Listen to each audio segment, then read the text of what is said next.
Hi അസ്സാം വലൈക്കും, welcome back. അപ്പോൾ ഇന്നിതാ ചിക്കനോ ബീഫോ അതുപോലെ തന്നെ റൈസോ ഒന്നും തന്നെ ഉപയോഗിക്കാണ്ട് നമുക്ക് വളരെ ഈസി ആയിട്ട് ഉണ്ടാക്കാൻ പറ്റുന്ന നല്ലൊരു ലഞ്ച് ബോക്സ് റെസിപ്പിൻ്റെ വീഡിയോ ആയിട്ടാണ് ഒന്നേ വന്നത്. ഇത് നമുക്ക് രാവിലെ കുട്ടികൾക്ക് കൊടുത്ത് ഇടാനും അതുപോലെ തന്നെ ഓഫീസിലോട്ട് പോകുന്ന ആൾക്കാർ കൊണ്ടുപോകാനൊക്കെ വളരെ പെട്ടെന്ന് ഉണ്ടാക്കാൻ പറ്റും. നല്ല ടേസ്റ്റുമാണ് കേട്ടോ. അപ്പോൾ കുട്ടികളൊക്കെ സ്കൂളിലോട്ട് പോകുന്ന ഉമ്മമാർ തലേ ദിവസം തന്നെ ചിന്തിക്കും എന്താ കുട്ടികൾക്ക് കൊണ്ടുപോകാനെന്ന് കേട്ടോ. ഇത് രാവിലെ എണീറ്റിട്ട് തന്നെ നമുക്ക് ഉണ്ടാക്കിയാൽ മതി. ഒരു 10 മിനിറ്റ് കൊണ്ട് നമുക്ക് ഇത് ഉണ്ടാക്കാൻ കഴിയും കേട്ടോ. വളരെ പെട്ടെന്ന് ഉണ്ടാക്കാം. അപ്പോൾ എങ്ങനെയാണ് ഉണ്ടാക്കുന്നത് നോക്കാം. അപ്പം വീഡിയോയിലോട്ട് പോകുന്നതിന് മുമ്പ് ചാനൽ ആദ്യമായിട്ട് കാണുന്ന ആൾക്കാർ ഒന്ന് സബ്സ്ക്രൈബ് ചെയ്ത് സപ്പോർട്ട് ചെയ്യാൻ മറക്കരുത് കേട്ടോ. അപ്പോൾ ഇതാ ഞാൻ ഈ റെസിപ്പി ഉണ്ടാക്കാൻ വേണ്ടിയിട്ട് ഒരു പാത്രത്തിൽ കുറച്ചധികം വെള്ളം വെച്ചിട്ടുണ്ട് കേട്ടോ. കാരണം നമ്മൾ സേമിയ വെച്ചിട്ടാട്ടോ ഇത് ഉണ്ടാക്കുന്നത്. അപ്പോൾ ഊറ്റിയെടുക്കാൻ വേണ്ടിയിട്ടാണ്. അപ്പോൾ ഇതിലോട്ട് ആവശ്യത്തിന് ഉപ്പും കുറച്ച് ഓയിലും ഒഴിച്ചിട്ട് ഒന്ന് തിളപ്പിക്കാൻ വെക്കുക കേട്ടോ. എന്നിട്ട് നന്നായിട്ട് തിളച്ച് വരുമ്പോൾ നമുക്കിതിലോട്ട് സേമിയ ഇട്ട് കൊടുക്കാം. ഞാൻ ഇതിലോട്ട് 2 കപ്പ് സേമിയ ആട്ടോ ഇട്ട് കൊടുക്കുന്നത്. എന്നിട്ട് ഒന്ന് ഇളക്കി കൊടുക്കുക കേട്ടോ. അല്ലെങ്കിൽ സേമിയ ഇങ്ങനെ ഒട്ടിപ്പിടിക്കും. ഓയിലൊന്നും ഒഴിക്കാൻ മറക്കരുത്, സേമിയ ഒട്ടിപ്പിടിക്കാണ്ടിരിക്കാൻ വേണ്ടിയിട്ടാട്ടോ അങ്ങനെ ചെയ്യുന്നത്. എന്നിട്ട് നന്നായിട്ടൊന്ന് തിളപ്പിക്കുക. ഒരു മിനിറ്റ് അല്ലെങ്കിൽ 2 മിനിറ്റ് കേട്ടോ. നന്നായിട്ട് വെട്ടി തിളക്കുമ്പോൾ തന്നെ ഹൈ ഫ്ലെയിമിൽ വെക്കുക കേട്ടോ. അപ്പോൾ തന്നെ നമ്മൾ സേമിയ വെന്ത് കിട്ടും കേട്ടോ. എന്നിട്ട് ഇതൊന്ന് ഊറ്റിയിട്ട് മാറ്റി വെക്കുക കേട്ടോ. എന്നിട്ട് ഞാൻ ഇതിലോട്ട് ഒരു മസാല റെഡിയാക്കി എടുക്കണമല്ലോ. അപ്പോൾ അതിന് വേണ്ടിയിട്ട് ഒരു പാൻ വെച്ചിട്ടുണ്ട്. അതിലോട്ട് ഓയിൽ 1 ടേബിൾ സ്പൂൺ ഒഴിച്ചു കൊടുക്കുക. അതുപോലെ തന്നെ കുറച്ച് നെയ്യ് ഒഴിച്ചു കൊടുക്കുന്നുണ്ട് കേട്ടോ.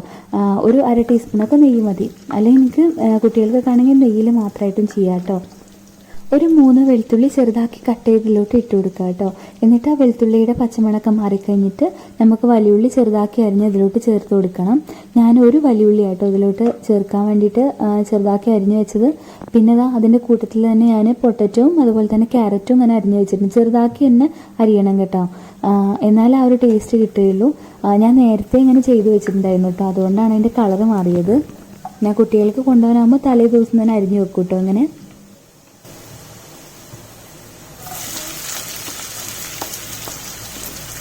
അപ്പോൾ ഇതാ നമ്മൾ ചേർത്ത് കൊടുത്ത വെളുത്തുള്ളിയുടെ റോസ് സ്മെല്ലൊക്കെ മാറിയിട്ട് അതിനുശേഷം വലിയുള്ളി ഇതിലോട്ട് ചേർത്തിട്ടുണ്ട്. ഇത് നന്നായിട്ടൊന്ന് മിക്സ് ചെയ്തിട്ട് ഒന്ന് അടച്ചു വെക്കുക കേട്ടോ.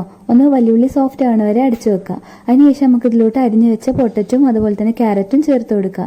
നിങ്ങൾക്ക് ഇഷ്ടമുള്ള വെജീസൊക്കെ ചേർത്ത് കൊടുക്കുക കേട്ടോ. ഇനി വേണമെങ്കിൽ ക്യാപ്സിക്കം ഉണ്ടെങ്കിൽ അതെല്ലാം ചെറുതായിട്ട് കട്ട് ചെയ്തിട്ട് ചേർത്ത് കൊടുക്കുക. ഈ ഒരു പൊട്ടറ്റോയിൽ ഇങ്ങനെ ചെയ്യുമ്പോൾ നല്ല ടേസ്റ്റ് ആട്ടോ. ഉരുളക്കിഴങ്ങും അതുപോലെ തന്നെ ഇത് ഉരുളക്കിഴങ്ങ് മാത്രമേ ഉള്ളൂ എന്നുണ്ടെങ്കിൽ അത് മാത്രം ചേർത്താൽ മതി കേട്ടോ. നല്ല ടേസ്റ്റാണ്. പിന്നെ അതിലോട്ട് കുറച്ച് ഉപ്പിട്ടിട്ട് നന്നായിട്ട് മിക്സ് ചെയ്തിട്ട് ഒന്നും കൂടെ അടിച്ച് വെച്ചിട്ട് വേവിക്കുന്നുണ്ട് കേട്ടോ. പൊട്ടറ്റോ കുറച്ച് വേവുള്ള കാരണം കേട്ടോ ഇങ്ങനെ വേവിക്കുന്നത്. നിങ്ങൾ ക്യാപ്സിക്കൊക്കെ ചേർക്കുകയാണെങ്കിൽ ലാസ്റ്റ് ചേർത്താൽ മതി കേട്ടോ. ക്യാപ്സിക്കൊക്കെ പെട്ടെന്ന് വെന്ത് കിട്ടുമല്ലോ. അപ്പോൾ അതുകൊണ്ട് വേവില്ലാത്ത ലാസ്റ്റ് ചേർത്താൽ മതി. അപ്പോൾ ഇതൊന്ന് വെന്ത് വന്നതിന് ശേഷം ഈ ഒരു വെജിറ്റബിൾസ് എല്ലാം സൈഡിലോട്ട് മാറ്റിയിട്ട് ഞാൻ 2 മുട്ട ഇതിലോട്ട് പൊട്ടിച്ച് ഒഴിച്ച് ഒന്ന് സ്ക്രാമ്പിൾ ചെയ്തെടുക്കുന്നുണ്ട് കേട്ടോ. നിങ്ങൾക്ക് സെപ്പറേറ്റ് പാനിലൊന്നും ചെയ്യേണ്ട, അതിൽ തന്നെ ഇതിൻ്റെ ഒരു സൈഡിൽ തന്നെ ചെയ്താൽ മതി കേട്ടോ. ഇതിലോട്ട് കുറച്ച് ഉപ്പും ചേർത്തിട്ടുണ്ട് കേട്ടോ. ഇനി നിങ്ങൾക്ക് വെജിറ്റബിൾസിൽ ഉപ്പ് ബാലൻസ്ഡ് ആണെങ്കിൽ ഈ ഒരു ഇതിൽ നമ്മൾ എഗ്ഗിലിടും വേണ്ട കേട്ടോ.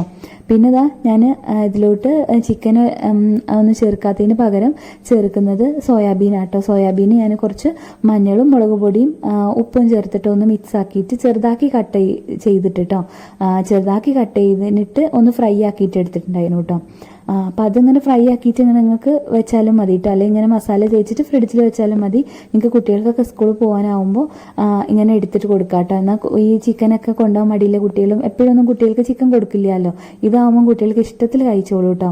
എന്നിട്ട് നമുക്ക് ഈ ഒരു മുട്ടയൊക്കെ സ്ക്രാമ്പിൾ ചെയ്തില്ലേ എല്ലാം നന്നായിട്ട് മിക്സ് ചെയ്തതിന് ശേഷം ഈ ഒരു സോയാബീനും ചേർത്ത് കൊടുക്കുക. എന്നിട്ട് നന്നായിട്ട് മിക്സ് ചെയ്യുക. പിന്നെ നമുക്ക് വേവിച്ച് വെച്ച സേമിയയും കൂടെ ഇട്ടിട്ട് നന്നായിട്ട് മിക്സ് ചെയ്യുക. കുറച്ച് മല്ലിയിലയും കൂടെ ചേർക്കുന്നുണ്ട് കേട്ടോ.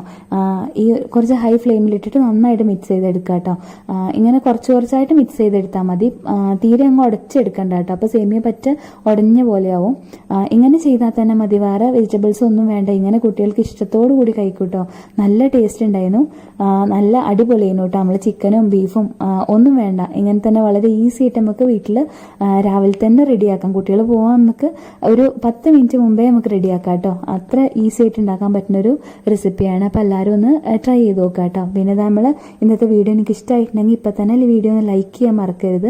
പിന്നെ കമൻറ്റും എന്തായാലും തരണം കേട്ടോ. ഒരു സ്മൈലിയെങ്കിലും കമൻറ്റ് ചെയ്യുക. പിന്നെ ഓരോ നിങ്ങളെ കമൻറ്റ്സ് വന്നിട്ട് അടുത്തൊരു നല്ലൊരു വീഡിയോ നല്ലൊരു പ്രചോദനം കിട്ടുന്നത് അതുകൊണ്ടാട്ടോ. പിന്നെ ഇപ്പോൾ നമ്മൾ വീഡിയോ കണ്ടുകൊണ്ടിരിക്കുന്ന അധിക കൂട്ടുകാർ നമ്മളെ ചാനൽ സബ്സ്ക്രൈബ് ചെയ്യാണ്ടാട്ടോ കാണുന്നത്. അപ്പോൾ ഒന്ന് സബ്സ്ക്രൈബ് ചെയ്ത് സപ്പോർട്ട് ചെയ്യാൻ മറക്കരുത് കേട്ടോ. പിന്നെ നിങ്ങൾ ഫ്രണ്ട്സും ഫാമിലിയൊക്കെ ആയിട്ട് ഒന്ന് ഷെയർ ചെയ്ത് കൊടുക്കുക. ഫാമിലി ഗ്രൂപ്പിലൊക്കെ ഒന്ന് ഷെയർ ചെയ്ത് കൊടുക്കുക. നിങ്ങൾ സ്കൂളിലൊക്കെ പോകുന്ന കുട്ടികളിലെ അമ്മമാർക്കൊക്കെ ഒന്ന് ഉപകാരപ്പെടുത്തുക കേട്ടോ. അപ്പോൾ അടുത്ത നല്ലൊരു വീഡിയോ ആയിട്ട് വരാം. ബൈ.